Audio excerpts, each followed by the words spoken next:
Battery metals are the new gold rush. Lithium, cobalt, and manganese are powering the global energy transition, from electric vehicles to grid storage, and the scramble to secure supply has created a trading frenzy. But here's the truth very few talk about. Most of the deals circulating in the market are non-compliant. They look attractive, they sound legitimate, but when you scratch the surface, the documentation doesn't hold up.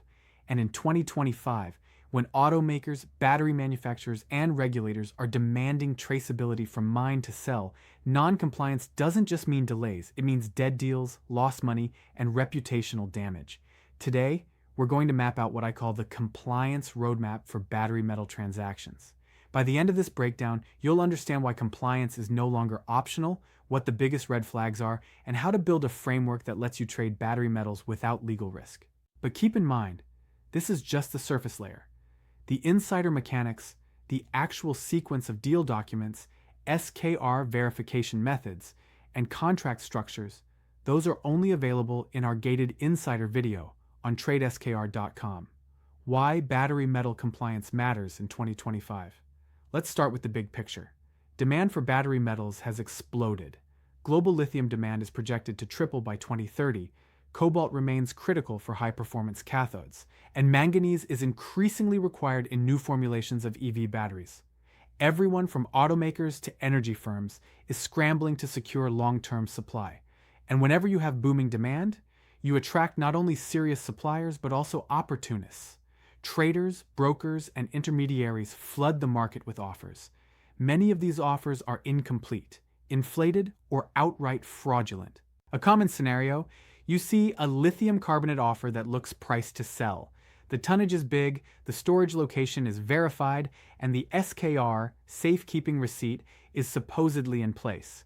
But when you start due diligence, you realize the SKR is issued by a custodial entity with no reputation, no insurance, and no audit trail. Another case: cobalt offered at a discount, but the mine license is missing, the export permit is outdated, and there's no ESG compliance certificate. If you push that supply up the chain to a Tier 1 automaker, it will be rejected instantly. So why does compliance matter? Because non-compliant supply isn't marketable. Even if you secure a deal, the lack of compliance will prevent you from delivering to serious buyers. And worse, your counterparties will remember you as the trader who brought them bad supply. The three major compliance challenges. When we strip it down, compliance issues in battery metal trades typically fall into three categories: origin and certification. This is the foundation. Does the supply originate from a licensed mine? Is there environmental approval? Does it meet OECD or equivalent responsible sourcing standards? Many offers skip this step because verifying origin is hard, but automakers and battery makers demand it. Storage and SKR integrity.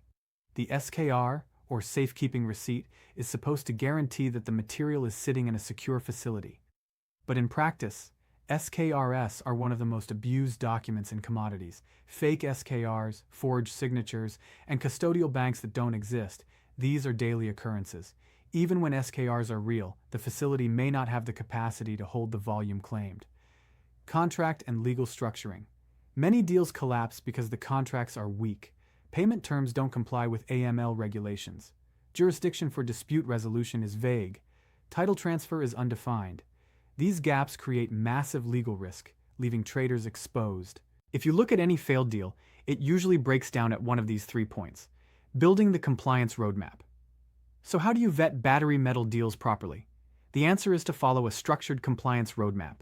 Let's break it into 4 layers. Layer 1. Initial screening. The first filter is fast but effective. Ask for the mining license, the export permit, and any storage facility accreditations. If those documents aren't available in the first round, that's a red flag. At this stage, you should also run counterparty checks. Look at the company's litigation history, its place of incorporation, and any sanctions or blacklist issues. Layer 2. SKR verification. If the deal passes the first layer, focus on the SKR. Who issued it? Is it a Tier 1 bank, a recognized vault, or just a small local entity? Can you independently verify it through a third party?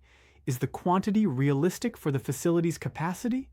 One of the most reliable methods is to request a third-party inspection certificate that matches the SKR quantity. Layer 3. ESG and supply chain checks. This is where compliance meets corporate demand. Automakers are under pressure to source responsibly. They want to see OECD-aligned certifications, responsible sourcing audits, and proof of ESG adherence. Without this, even a perfectly stored shipment won't clear procurement. This is why traders who can deliver ESG-compliant metals are commanding premiums. They're solving the buyer's compliance headache. Layer 4. Legal and financial structuring. Finally, the deal needs to be bulletproof legally. Contracts must specify clear payment structures that comply with AML standards. Dispute resolution should sit in a recognized jurisdiction. Title transfers should be explicit, tied to inspection milestones. And clauses must protect both buyer and seller against counterparty default.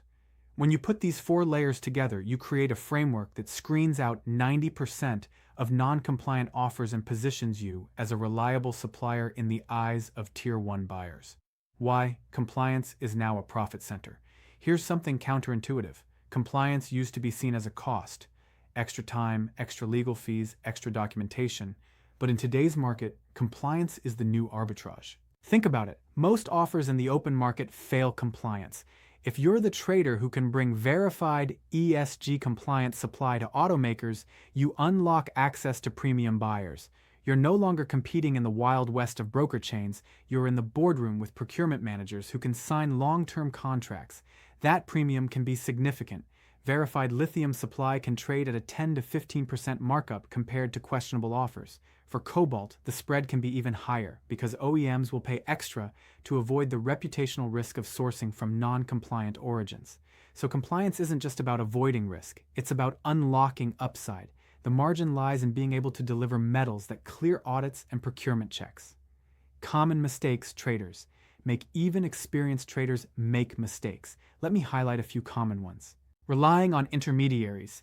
Many traders accept documents forwarded from brokers without independent checks. This is a recipe for disaster. Always verify directly. Skipping ESG. Some traders think ESG compliance is a secondary concern. In reality, it's the first thing Tier 1 buyers ask about. Without ESG documentation, you're out of the game. Ignoring jurisdiction. Contracts that place dispute resolution in weak jurisdictions create endless legal risk. Always negotiate for neutral, recognized jurisdictions like London, Singapore, or New York. Chasing price only. Low price offers are usually non-compliant. If it looks too good to be true, it almost always is. Case studies. What works and what doesn't. Consider 2 cobalt deals from the past year. In the first, a trader secured a supply contract from a mid-tier African mine. The paperwork looked decent, but the export license was expired. The buyer refused the deal, and the trader lost 6 months of negotiations. In the second, another trader worked directly with a certified facility, secured OECD-aligned documentation, and structured the contract with London arbitration. That deal passed OEM compliance checks, and the trader secured a multi-year offtake agreement. The difference wasn't the price, it was the compliance, the road ahead. As the battery metals market matures, compliance will only become stricter. Regulators, investors, and consumers are all demanding transparency. We're entering a world where every ton of lithium carbonate or cobalt hydroxide must come with a full digital compliance trail. That means the traders who survive and thrive will be those who master compliance, not the ones who chase shortcuts. So here's the takeaway. Battery metal deals are exploding, but most are non-compliant. The only way to win in 2025 is to master the compliance roadmap. Verify origin, confirm SKR integrity, secure ESG certifications, and lock in airtight legal structures. But what I've shared today is just the framework. The insider details, the exact document flow, the SKR validation techniques, and the compliance clauses we use in real transactions, those are reserved for members. To access the full insider breakdown, watch the gated video on TradeSKR.com. Don't risk deals collapsing over compliance. Get the roadmap, get the details, and trade smarter.